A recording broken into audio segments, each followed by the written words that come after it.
Alright guys, so this product made me almost $2 million with only $150K in spend, and I will show you how. This product is a really simple neck massager, but I still made a lot of money with it, and let me show you how. Before moving forward, let me tell you that I duplicated the store in multiple countries, and as you can see here on one of the stores, we had made $349,000 between December and February.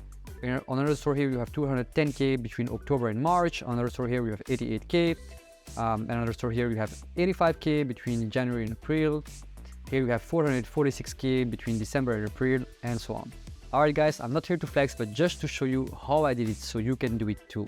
For those who don't know me, my name is Vedank. I'm originally from India and I grew up in Belgium. I was working in the kitchen making pizzas all day long, being paid $9 per hour, and I made my way to Dubai, created a digital marketing agency with more than 14 employees, and I'm only here to share my journey, and I hope that it will inspire you.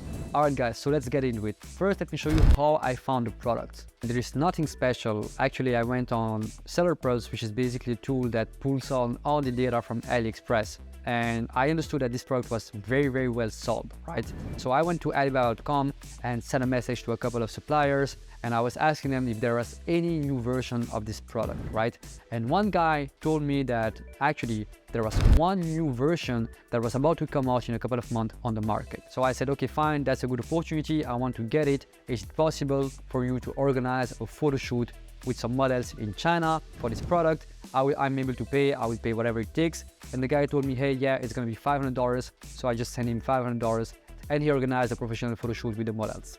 And by the way, I also asked the guy if it was possible to get one branded product, right, before proceeding to the photo shoot, and he said, sure, it's gonna be $75. So I sent him $75 extra, and then I got the branded product. As you can see on the pictures here, there was a nice stamp with the logo on the product. So the guy did the photo shoot, he sent me all the photos after the photo shoot, and now I had some awesome pictures and video clips with a branded product, right? So I proceeded and created a website, and the website looked amazing. What I did then is that I understood that a lot of competitors were just selling this product as being a simple neck massager that will solve your neck issues, right?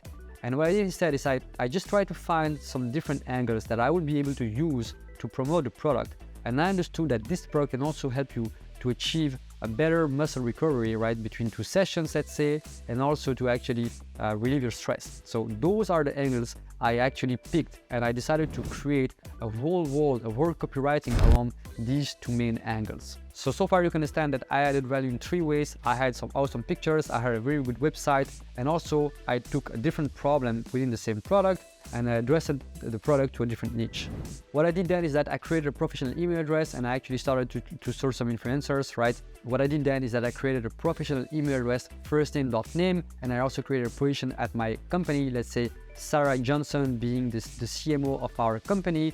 And then I started to create a list of hundreds of influencers in European countries within the fitness niche. I sent an email to introduce the company, but also I let them know why I wanted to work with them. The price range we had, I was very upfront, and also the promotion type I would like to have with them, right? So there, I was basically sending an email with the brief, the expectation, the price range we can afford, and actually I was asking them if they would be interested in collaborating with us.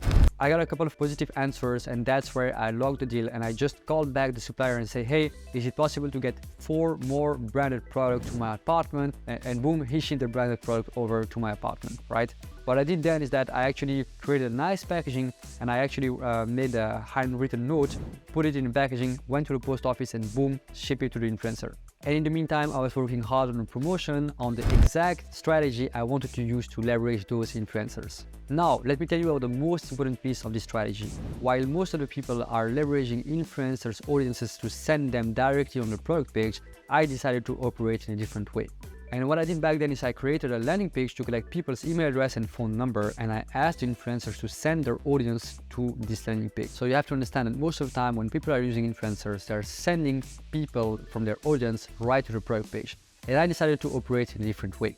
What I did instead is I created a landing page to collect people's email address, phone number, name, and last name as well. I mean, all the contact details, and I asked the influencers to run traffic directly to this page, right? So what the influencer did is that they were promoting the product, showing the product on their stories, right? Showing all the benefits, basically pushing the product a bit. And then they told their audience that the product is not available yet. However, if they want to get notified when the product will be available and get a special discount, They only had to click on the landing page, enter the details, and they will get an email on the day of the promotion. So before sending people to the page, I made sure that I had all my Facebook pixels, Google pixels, Pinterest pixels, and so on installed on the page so I could collect all the data, right? And in 72 hours, we collected almost 20,000 email addresses and phone numbers. It was crazy. So once we collected their email address, we started sending them emails with a lot of value. The first email was about how they can solve their neck issues right from their home. Second email was about how they can actually relieve them stress with natural techniques. And the third email was about how they can speed up their recovery between 2 training sessions. And then on day 4, we started sending promotional emails to announce the fact that the product was finally available, right? We also sent a couple of SMS to the audience, and it went totally crazy. As I said, we made 60,000 euros in less than 7 days. It was totally insane. I was also able to negotiate a special deal with my supplier, which was basically that I will pay him at the end of the month. So I had almost 60K in hand for my ads. And that's where it started to become nuts. I had so much money for ad spend that I started to shoot retargeting ads, lookalike ads, and it became crazy. I hired a couple of years to hire more influencers and to repeat the same process. And also I started to invest more and more in ads. What I also did back then is that I duplicated the store and I created my own competition. I used almost 8 different domain names and Facebook page names to actually give the feeling to other people that the market was saturated. So I was basically competing with my other stores, so competing with myself. And you know how dropshipping is. When people feel like a product is saturated, they will not go for it. So the project was becoming bigger and bigger, and that's how we made a lot of money with this product. Of course, we also had some challenges down the road, like a Facebook account block or Google account block, but we managed to make our way. So now let me tell you how you can replicate this. So you have to understand that my whole journey has nothing to do with a winning product or a winning niche or whatever, right? It has to do with marketing skills. It really comes down to being good at marketing. You need to be able to create good offers, be good at copywriting, be good at creating landing pages, be good at understanding people's problems, right? You also need to be good at creating funnels and understanding how you can actually make money and leverage other people's audience. Instead of chasing the next product or chasing the next opportunity, you should be focusing on how you can develop your marketing skills and become a god at marketing. That's what I did, and that took me from being the guy making pizzas all day long to a guy living in Dubai today, actually living his best life with his own agency with more than 14 people working for him. If so, don't forget to subscribe to this channel, and as soon as we hit 50 thumbs up on this video, I will drop you a document with the full breakdown of the strategy and also the exact email templates and strategies I've been using to reach out to the influencers. I will give away the strategy totally for free. Again, I have nothing to sell you. I don't have any course. I'm just a regular guy with his agency. So I hope you appreciate the value, and I see you on the next video. Bye.